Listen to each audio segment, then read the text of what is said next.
चाइनामा के यो फुड चाहिँ यस्तो सस्तो हुने के खानेकुराहरू चाहिँ होइन साँच्चै ढाँटेको होइन हामीले होइन नेपाली 1500 एकजनाको तिरेर अनि के अरे फ्रुट्स अनि फुड मासु हटपट के न के थियो म देखाउँछु होइन अनि त्यसमा प्लस हुन्छ नि ड्रिङ्क्स पनि थियो कि इन्क्लुडिङ वाइन बियर होइन सबै खाँदाखेरि पनि it was only 1500 rupees per person के मेरिटमा गयो भने त 5000 लिन्छ होइन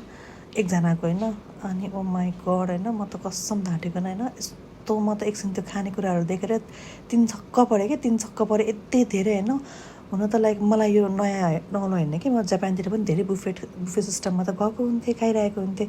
तर मलाई यहाँको बुफेले चाहिँ लास्टै हुन्छ नि अचम्मै बनाइदियो कि यति धेरै परिकार थियो होइन खानै नसक्नेवाला थियो कि हामीले त एकछिन त हुन्छ नि हेरेरै बितायो होला कि हेरेरै बितायो अनि त्यो हेर्दा हुन्छ नि त्यो खानै नसक्ने के सुरुमा अत्तासेर हुन्छ नि ल्यायो होइन अनि के अरे बिचमा त खानै नसकेको भने हामीहरूले म त मेरो बुढालाई पनि सोधिरहेको थिएँ उसले पनि सेम भने उसले चाहिँ टन्न सी फुड खायो होइन अनि बच्चाले पनि अलिअलि खायो मैले चाहिँ सबै अलिअलि चाखेँ होइन अनि त्यही रहेछ बुफे सिस्टम भनेको चाहिँ यस्तो राम्रो डेकोरेसन बनाउनु कि होइन